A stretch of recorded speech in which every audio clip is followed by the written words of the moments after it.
ونصلي على رسوله الكريم أما بعد أعوذ بالله السميع العليم من الشيطان الرجيم بسم الله الرحمن الرحيم يا أيها الذين آمنوا كتب عليكم الصيام كما كتب على الذين من قبلكم لعلكم تتقون۔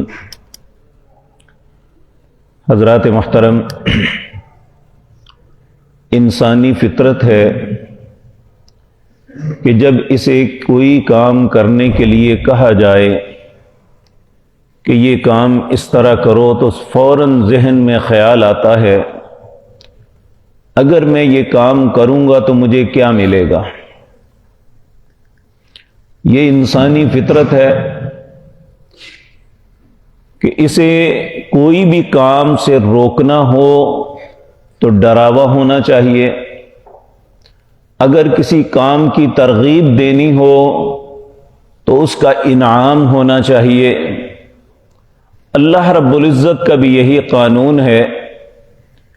اسلام کے اندر ایک ٹرم ہے الترغیب والترہیب، نیکی کے لیے رغبت دینا اور برائی سے روکنے کے لیے ڈرانا۔ تو ہم روزہ رکھیں گے تو سوال یہ پیدا ہوتا ہے ہمیں کیا ملے گا۔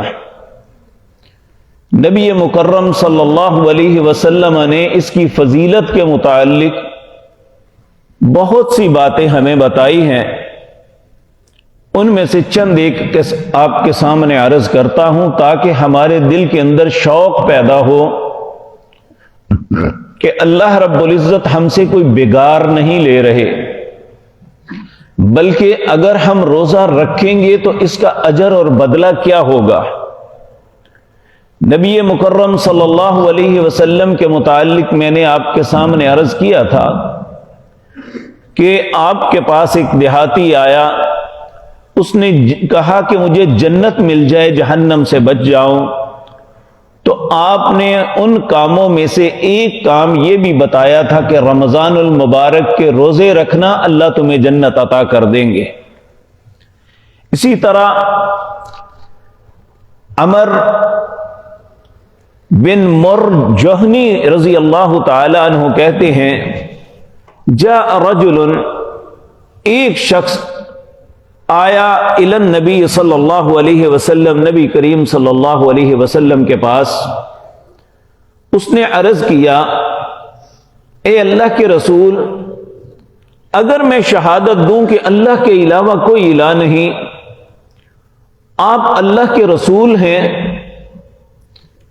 5 وقت نماز پڑھوں، جو اللہ نے مجھے مال دیا ہے اس میں سے زکوٰۃ دوں، رمضان المبارک کے روزے رکھوں، اور جس طرح آپ رات کو قیام کرتے ہیں میں بھی قیام کروں، تو میرا حشر کیا ہوگا؟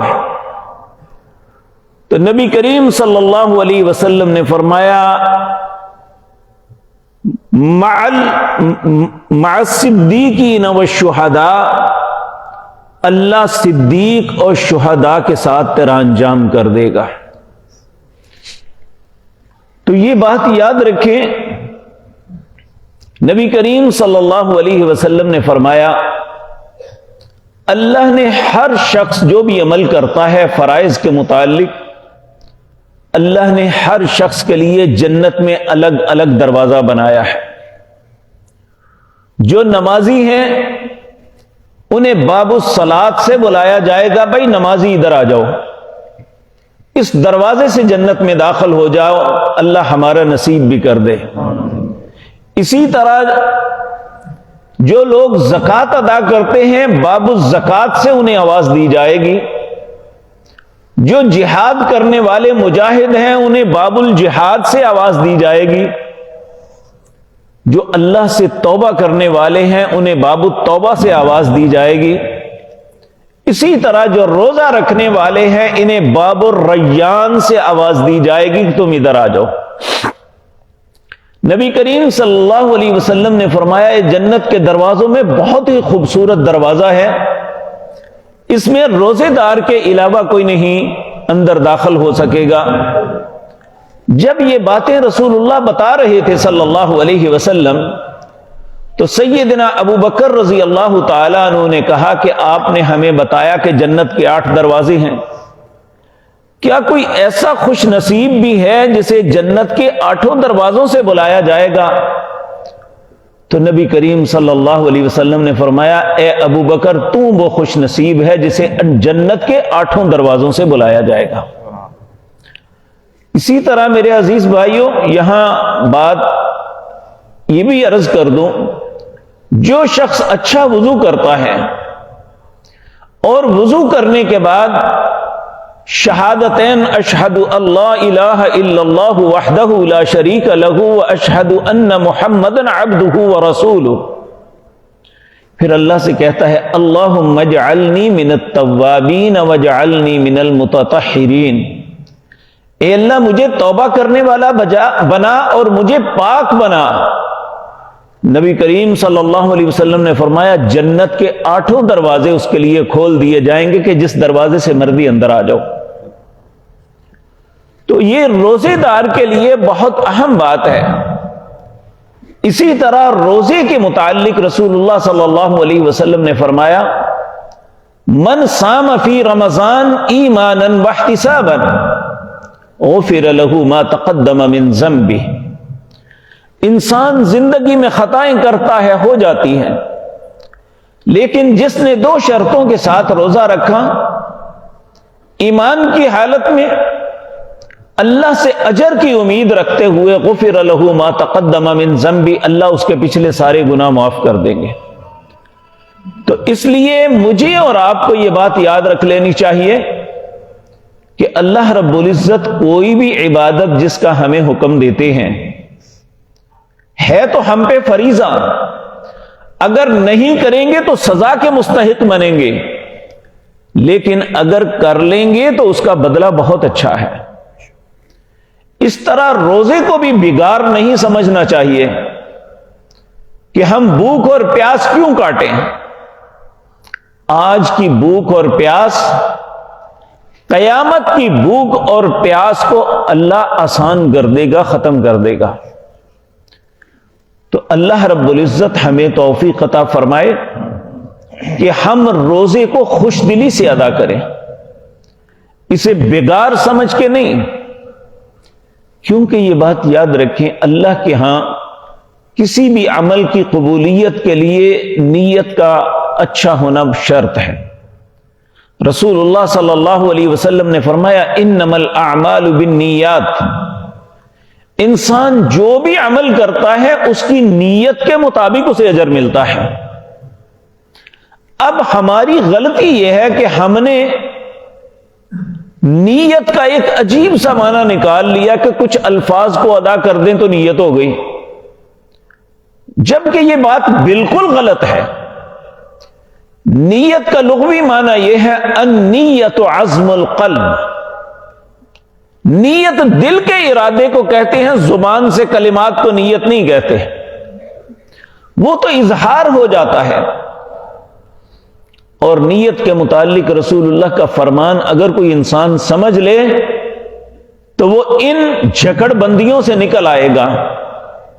نبی کریم صلی اللہ علیہ وسلم نے فرمایا جس نے جس نیت سے کوئی کام کیا اسے اس کے مطابق اجر ملے گا۔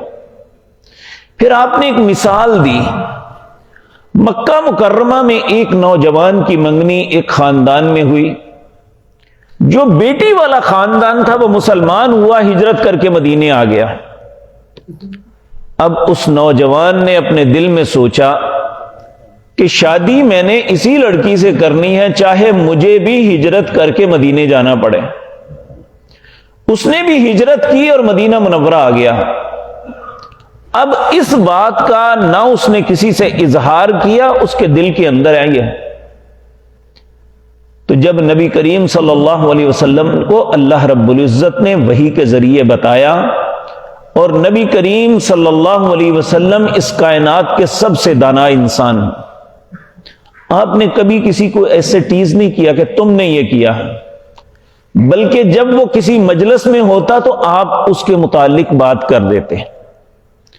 ایک دن وہ رسول اللہ کی مجلس میں بیٹھا ہوا تھا تو نبی کریم صلی اللہ علیہ وسلم نے نیت کے متعلق بات کی، کہا کہ جس نے ہجرت کی اللہ اور اس کے رسول کے لیے، اسے تو اس ہجرت کا ثواب ملے گا، اور جس نے کسی لڑکی سے شادی کرنے کے لیے ہجرت کی وہ شادی تو کر لے گا، اسے اجر کوئی نہیں ملے گا۔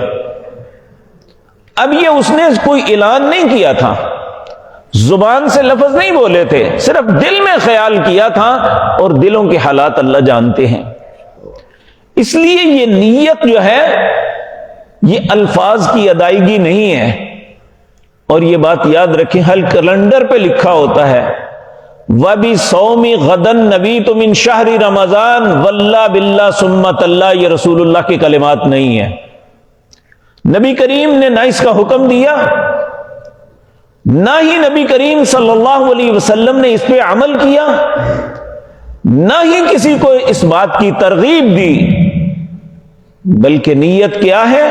النیت عزم القلب، نیت دل کے ارادے کو کہتے ہیں۔ آپ دل کے اندر سوچیں کہ میں اللہ کی رضا کے لیے کر رہا ہوں، کسی کو دکھلاوے کے لیے نہیں۔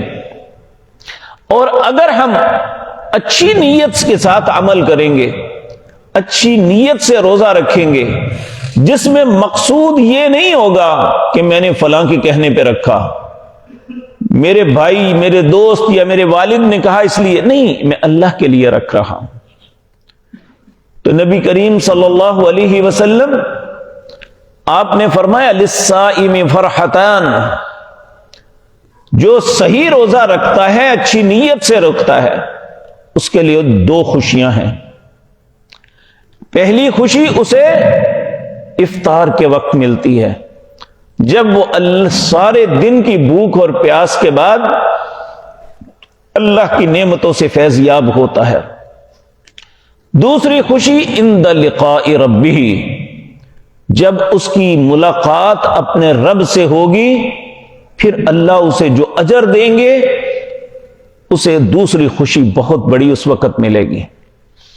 اور نبی کریم صلی اللہ علیہ وسلم نے فرمایا، یہ بات مجھے میرے رب نے کہی کہ الصوم لی وانا اجزی بہ، یہ روزہ جو ہے میرے لیے ہے، حالانکہ نماز بھی اللہ کے لیے ہے، اور خرچ کرنا بھی اللہ کے لیے، حج بھی اللہ کے لیے، لیکن یہ ساری چیزیں ظاہر ہیں۔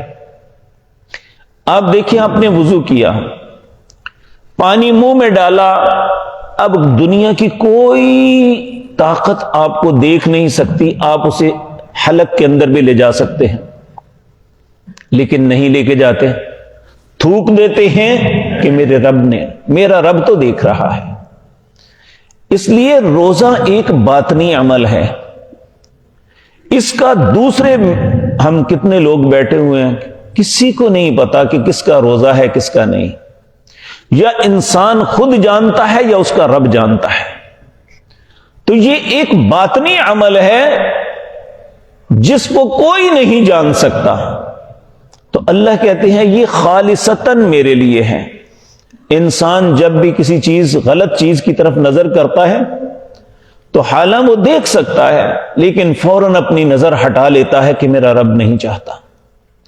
کوئی چیز کھانے پینے لگتا ہے، حالانکہ اسے طلب ہے، نہیں کھاتا کہ میرے رب نے مجھے اجازت نہیں ابھی دی۔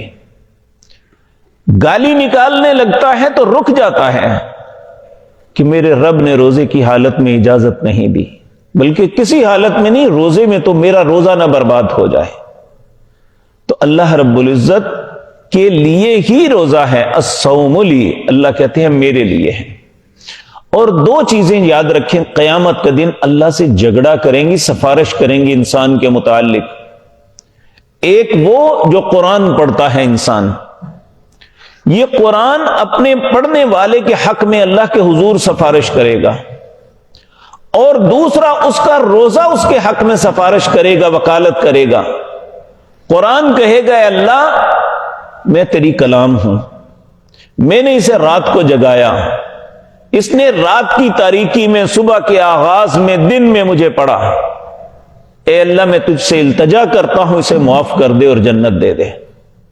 روزہ اللہ کے حضور کہے گا، اے اللہ اس نے مجھے رکھا، بھوک اور پیاس کو برداشت کیا، بہت سی جائز چیزوں کو ترک کیا صرف تیرے لیے، اے اللہ میں اس کے حق میں سفارش کرتا ہوں۔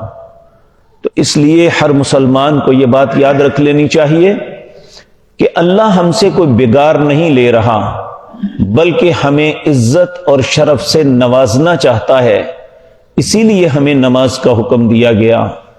ہمیں عزت اور شرف سے نوازنا چاہتا ہے، ہمیں جنت میں مہمان بنانا چاہتا ہے، اس لیے اس نے روزے فرض کیے۔ ہمارے مال میں سے اگر غرباء کا حق رکھا ہے تو ہمیں سوچنا چاہیے، اگر ہم غریب ہوتے اور دینے والا کوئی اور ہوتا تو ہمیں نہ ملتا تو ہماری کیا کیفیت ہوتی۔ تو جو اللہ نے ہمیں مال دیا ہے اس میں سے غرباء کا حق انہیں دیں۔ تو یہ باتیں سوچنے والی ہیں۔ اللہ رب العزت فرماتے ہیں ما اريد منهم من رزق وما اريد ان يطعمون، نہ تو میرا ارادہ یہ ہے کہ میں تم سے کچھ لینا چاہتا ہوں اور نہ ہی تم مجھے کچھ کھلا سکتے ہو، بلکہ یہ تو میں صرف تمہاری عزت افزائی کے لیے کچھ کام دیے ہیں، یہ کرو تو میں تمہیں انعامات سے نوازوں۔ اللہ یہ باتیں مجھے اور آپ کو سمجھنے، اس پہ عمل کی توفیق عطا فرمائے۔ اقول قولی ھذا واستغفر اللہ لي۔